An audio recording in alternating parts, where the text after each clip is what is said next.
સ્વામિનારાયણ ભગવાનની જય. બ્રહ્મ સ્વરૂપ પ્રમુખ સ્વામી મહારાજ જીવન ચરિત્ર ભાગ 12. આજનું વાંચન.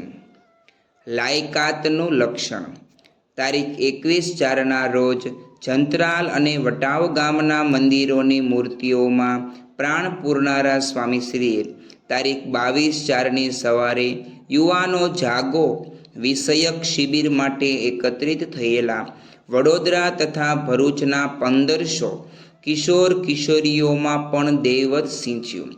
સ્મૃતિ મંદિરના પોડિયમ પર જ આ શિબિરનો શાનદાર શુભારંભ કરાવી નિત્યક્રમમાં પરોવાયેલા તેઓએ આજની સાંજે એક હરિભક્તને પોતાના મુલાકાત કક્ષમાં બોલાવ્યા. અહીં તેઓને સ્વામીશ્રીએ એક મોટી જવાબદારી સોંપી. ત્યારે એક સત્સંગીએ નમ્ર ભાવે જણાવ્યું, બાપા, આવું મોટું કામ કરવાની મારી કોઈ લાયકાત નથી. તમે માનો છો કે મારી લાયકાત નથી, એ જ તમારી લાયકાત છે. આ રીતે લાયકાતનું લક્ષણ સૂત્રમાં સમજાવી સ્વામીશ્રીએ તારીખ 24/4ની રાત્રે વાળો કર્યા બાદ પત્ર પરિચારકને પૂછ્યું, ચાંદોદની સેવા પહોંચી કે નહીં? આ ગામમાં કાર્યરત જાંબુ બ્રાહ્મણોની સંસ્કૃત પાઠશાળા માટે સ્વામીશ્રી પ્રતિવર્ષ ઉત્તરાયણ પર્વ નિમિત્તે સખાવત કરતા. આ વખતે પણ તેઓએ આ રકમ અટલાદરાથી મોકલાવેલી. તે સંદર્ભમાં થયેલી ઉપરોક્ત પૂછપરછ તેઓની વૃત્તિમાં રહેલો પરોપકાર અને પ્રવૃત્તિમાં રહેલી ચીવટને છતી કરી ગઈ. મદદ મેળવવામાં નહીં પણ મદદ પહોંચાડવામાં ખટકો રાખનારા હતા સ્વામીશ્રી. તેથી જ તેઓએ આજે આવેલો એક હરિભક્તનો સ્વાસ્થ્યલક્ષી પત્ર વાંચી તરત જ તે સંબંધિત ડૉક્ટરને પોતાના ઓરડામાં બોલાવી લીધા અને આ તબીબ દ્વારા ટપાલ લખનારા પેલા સત્સંગીની સારવાર અંગે સઘળી ગોઠવણ કરી દીધી.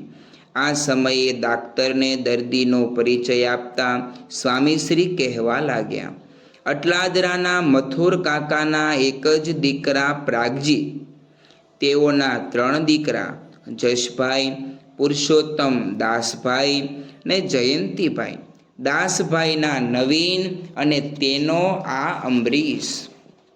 આ રીતે સત્સંગીઓની 5 પેઢી સુધીના વહીવંચા સ્વામીશ્રી 90મા વર્ષે પણ સડસડાટ બોલી જતા. તેઓની આવી સતેજ યાદદાસ્તના કંઈક દાખલા સમર્થ આ તો અતિશય જણાય, આવી ક્રિયા માણસથી ન થાય નો પુરાવો પૂરતા રહેતા. કેલેન્ડરમાં જોયા હતા એવા જ.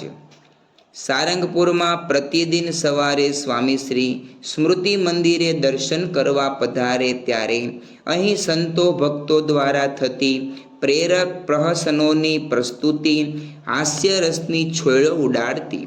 તેમાં ભળતી સ્વામીશ્રીની ટાણાની ટાપસી બ્રહ્માનંદને રોકડો કરતી.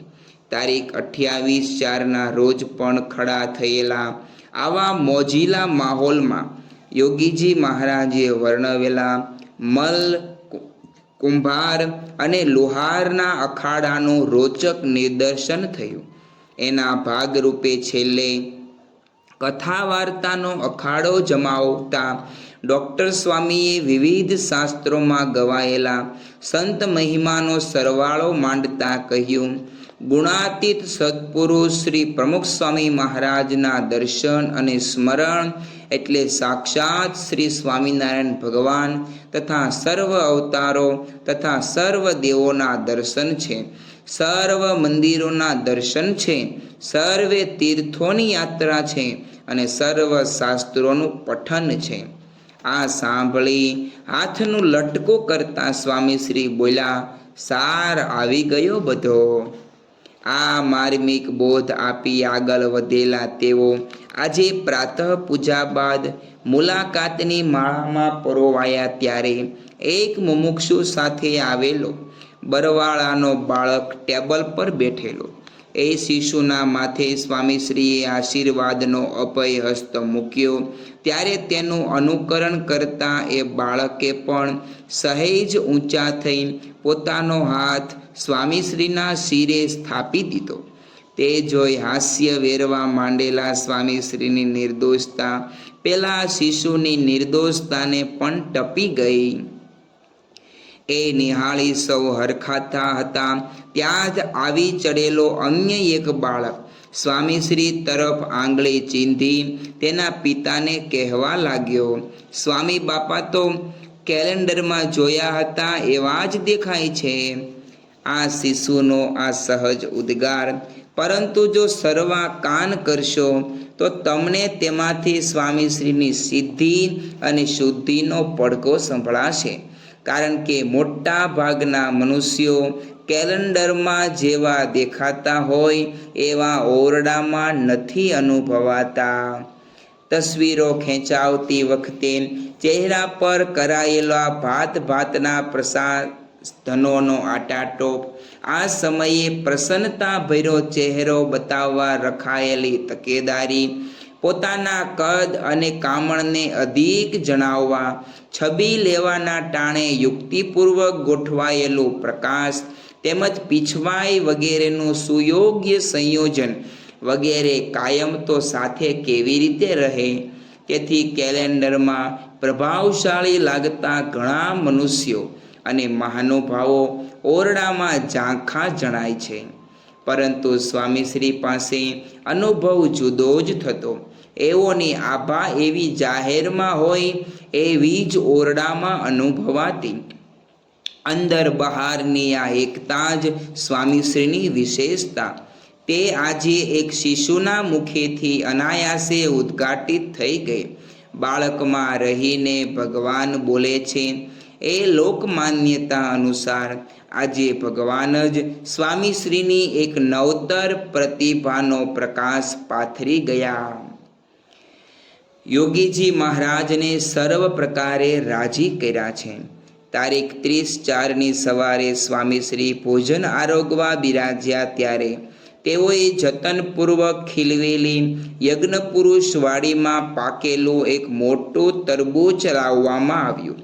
એ પછી તેના જ ઊભા 2 ફાડિયા કરી તૈયાર થયેલા નાના નાના ટુકડા એક સંતે જમવા ધર્યા.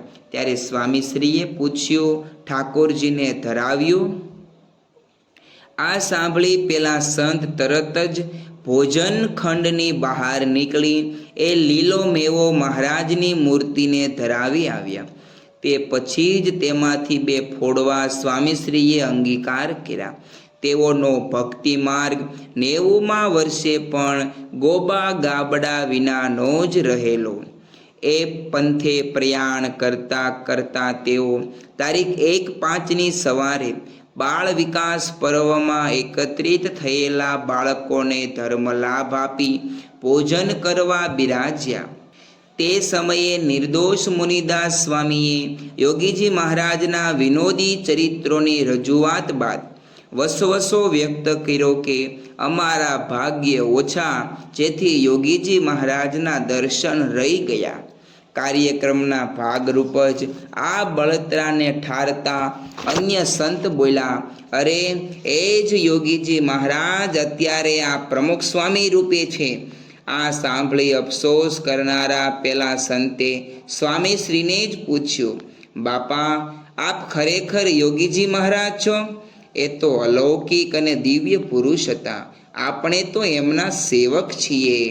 સ્વામીશ્રીની આ સ્પષ્ટતા પછીએ ભક્તિવંદનદાસ સ્વામીએ પ્રશ્ન દોહરાવ્યો, પણ આપ જ યોગીજી મહારાજને? યોગીજી મહારાજને સર્વ પ્રકારે રાજી કર્યા છે એટલે એ સાચું છે. સ્વામીશ્રીએ કહ્યું. તેઓની આ સત્ય વાત સાથે દ્રષ્ટાંત જોડી યોગરસિદાસ સ્વામીએ પૂછ્યું કે બાપા, ભગતજી મહારાજે ગુણાતીતાનંદ સ્વામીને રાજી કર્યા એમ આપે યોગીજી મહારાજને રાજી કર્યા. એ રીતે જ એમણે જે આજ્ઞા કરી એ સેવા કરી છે. એમની રુચિ પ્રમાણે કર્યું જેથી એ રાજી થાય. સ્વામીશ્રી બોલ્યા, તેઓ ગુરુની મરજી પ્રમાણે રહી ગુરુના તદ્વદ ભાવને પામી ગયેલા આદર્શ શિષ્ય હતા. બધા સાધુ સારા છે. તારીખ 1/5ની સવારે ટ્રેડમિલ મશીન પર ભ્રમણ કરી રહેલા સ્વામી શ્રી વચગાલાના વિશ્રામ માટે ખુરશી પર બિરાજ્યા તે વખતે જ તેઓના નાકમાં ખંજવાળ આવી. તેથી તેઓએ ટીસ્યુ પેપર વડે તે સંવેદના શાંત પમાડી અને એક કાગળ વાળીને પોતાના ખોળામાં મૂક્યો. તેને ઉપાડી લઈ નવું ટીસ્યુ પેપર મૂકવા જવા જ્યાં એક સંતે હાથ લાંબો કર્યો ત્યારે સ્વામી શ્રી બોલ્યા, રહેવા દો, આ બીજો બગાડવાની જરૂર નથી. ખરેખર તેઓની કરકસરની કથાનો છેડો આવે એમ જ નથી. પરંતુ હા, તેઓએ એક બાબતે કદી કરકસર કરી નહોતી. તેઓ સંતો ભક્તોની પ્રશંસા કરવામાં કદી મોડું ન વાટતા. નિમિત્ત નાનું હોય તોય તેને નવાજી જાણતા. તેથી જ તારીખ 2/5ની સવારે ભોજન વખતે ધોળકાના મંદિર હેઠળ વિસ્તરેલી સત્સંગ પ્રવૃત્તિનો અહેવાલ સંતોએ રજૂ કર્યો ત્યારે સ્વામી શ્રી બોલી ઉઠ્યા, મારા ભાઈ, બધા સાધુ સારા છે, નાના છે પણ કામ સારું કરે છે. આ ભાવનાથી ભરપૂર તેઓના હૈયે તારીખ 3/5ના રોજ સંતો પર અમૃત વર્ષા વરસી પડી કે આવ્યા છીએ એટલે યા હોમ. દુનિયાની વસ્તુ વાંચવાની નહીં, વિચારવાની નહીં, સાંભળવાની નહીં, બધું જ મૂકી દેવાનું. છાપા, મેગેઝીન, નવલકથા વાંચીએ તો એમાંથી મન ઠેકાણે ન રહે. એ પુસ્તકો એવા હોય કે વાંચીએ એટલે જીવમાં ઘૂસે. માટે મહારાજના, પરમહંસોના, સંતો ભક્તોના, ગુરુ પરંપરાના જીવન ચરિત્રો વાંચીએ. સંતોએ મહારાજને કેવી રીતે રાજી કર્યા છે, શાસ્ત્રીજી મહારાજે કઈ રીતે રાજી કર્યા છે, એ બધું વાંચીએ તો પ્રેરણા મળે. છાપામાં વાતો પણ એવી હોય ને ફોટા પણ એવા હોય. દાસના દાસ થઈ જવામાં આપણે કંઈ નાના થઈ જતા નથી. જોગી મહારાજ કંઈ નાના નથી થઈ ગયા, એમની મોટાઈ વધી છે. એટલે એ જ માર્ગ આપણો છે. કોઈ જાતનો અહમ મમત્વ નહીં, મારું તારું નહીં. મમત્વ બંધાય પછી સત્સંગમાં કુસંગ વધે, કુસંપ વધે, એટલે દુનિયામાં એ કિંમત ઘટી જાય. આપણે એક જ વસ્તુ છે કે સહનશીલતા રાખવાની. એમાં આપણે ખોવાનું કાંઈ છે નહીં. પોતાને જે કાંઈ દુઃખ પડ્યું હોય એને કંઈ કહેવાની જરૂર નથી. ભગવાન જાણે છે. બધા સાથે હળી મળીને ભક્તિ કરી લેવી એટલે શાંતિ, શાંતિ ને શાંતિ રહે. આપણે આત્મા રૂપ માનીએ તો બધા જોડે હેત રહે જ. મહારાજ, શાસ્ત્રીજી મહારાજ, યોગીજી મહારાજ રાજી થાય એ આપણો ગરાસ. સ્પર્શ માત્રથી સમાધિના સુખનો સ્વાનુભવ. તારીખ 4/5ની સવારે 150થી વધુ મુમુક્ષુઓને મુલાકાત આપી રહેલા સ્વામી શ્રી તાજપુરના ડાયાભાઈને જોતા જ બોલી ઉઠ્યા, હું રોજ સંભાળું છું, રોજ આવો છો ને? સ્વામીશ્રીનો કેવો સ્નેહ! તે સ્નેહને વશ આશ્રિતો પણ સ્વામીશ્રી માટે સઘળું ન્યોછાવર કરવા તત્પર થઈ જતા. આ જ ભાવથી પ્રેરાઈને તારીખ 4/5ની સવારે સુધનવા ભગતે સ્વામીશ્રીને કહ્યું, મારે મારું અડધું આયુષ્ય આપને આપવું છે. સત્સંગની દ્રઢતા બરાબર રાખીએ એ જીવન આપવા જેટલું જ છે. નિયમ, ધર્મ, આજ્ઞા, ઉપાસના આ બધા ગુણ આવે એટલે જીવન આપ્યું કહેવાય. સ્વામીશ્રી બોલ્યા. જીવન દાનનો આ મર્મ સમજાવી તેઓ તારીખ 6/5ની સવારે સારંગપુરથી પ્રસ્થાન કરવા તત્પર થતાં જ આજની અક્ષય તૃતીયા સ્થાનિક સંતો માટે તો ક્ષય તૃતીયા જ થઈ રહી. ચંદન લેપથીએ ન શમે એવો વિરહાગ્નિ ભડકાવવા આવેલા આ અખા ત્રીજના દહાડે સ્વામીશ્રી નિજ નિવાસમાંથી વિદાય લઈ બહાર પધાર્યા ત્યારે 9:45 વાગી ચૂકેલા. આ સમયે તેઓ સંત આશ્રમના સભા મંડપમાં બિરાજમાન મૂર્તિઓના દર્શન કરવા પહોંચ્યા. અહીં જમા થયેલી ભક્ત ભીડમાં સંસ્કૃત ભાષાના વિદ્વાન શ્રી ગજેન્દ્ર પંડા પણ હતા. સંતોને સંસ્કૃત સંભાષણનું શિક્ષણ આપવા અવારનવાર સારંગપુર આવતા આ પ્રાધ્યાપકની શાખ વિદ્વત જગતમાં ઘણી. સમયાંતરે તો તેઓ અમદાવાદની એલડી આર્ટ્સ કોલેજમાં સંસ્કૃત વિભાગના અધ્યક્ષ પદે પણ નિયુક્ત થયેલા. તેઓને અત્યારે હાથના ઈશારે નજીક બોલાવી સ્વામીશ્રીએ આશીર્વાદની સાથે પ્રાસાદિક પુષ્પ પણ આપ્યું. પરંતુ આ ક્રિયા વખતે અનુભવાયેલા સ્વામીશ્રીના સ્પર્શ માત્રથી પેલા પંડિત પ્રવર જાણે સમાધિ સદૃશ નિર્વેદ અવસ્થામાં પહોંચી ગયા હોય તેમ સ્થિર જ થઈ ગયા. સ્વામીશ્રી સભા મંડપથી બહાર નીકળતા જ સૌ સંતો ભક્તો તો પવન સાથે પાંદડા તણાય તેમ તેઓની પાછળ પાછળ મંદિરના ચોકમાં આવી ગયા.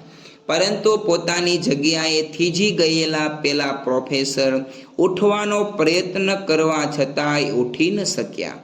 બધીએ ઇન્દ્રિયો નિશ્ચેતન અનુભવતા તેઓ પોતાના શરીરથી ભિન્ન આત્મતત્વની અનુભૂતિમાં ગરકાવ થઈ ગયેલા. અદ્વૈત વેદાંતના વિષયમાં મહાનિબંધ લખીને પીએચડીની પદવી પામનારા આ વિદ્વાને યોગશાસ્ત્રમાં લખેલી નિર્વેદ અવસ્થાની વાતો ન કેવલ વાંચેલી પણ ભણાવેલી ખરી. તેથી તેઓને એટલો ખ્યાલ તો ખરો જ કે કંઈક જોગી મરે જોગ સાધી તોય થાય ન તેને સમાધિ. છતાં અત્યારે તેઓને એ અવસ્થાનો આનંદ જોગ સાધ્યા વિના રોકડો થયેલો. સ્વામીશ્રીના કેવલ સ્પર્શથી જ એક દુર્લભ પ્રાપ્તિ માણી રહેલા આ અધ્યાત્મકને જળવત બેઠેલા જોઈ સંતોએ પૂછ્યું, ગુરુજી કેમ બેસી રહ્યા છો? કંઈ તકલીફ? જો કે આ પ્રશ્નનો ખુલાસો પણ ન થઈ શકે એવી સ્તબ્ધતામાં એક કેળવણીકાર સરી પડેલા. આમને આમ અડધો કલાક વીત્યો ત્યારે કંઈક શુદ્ધબુદ્ધ પામેલા તેઓ ધીરે ધીરે પોતાની ક્રિયામાં પ્રવૃત્ત થયા. પરંતુ ત્યાં સુધીમાં તો એ પ્રબુદ્ધ પ્રાધ્યાપક સર્વોપરી છો આપ સ્વામી ગાતા સ્વામીશ્રીના શરણે આવી ચૂકેલા.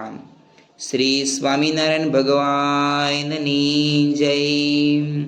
આગળનું વાંચન આવતીકાલે સાંભળીશું. ત્યાં સુધી સર્વે હરિભક્તોને જય સ્વામિનારાયણ.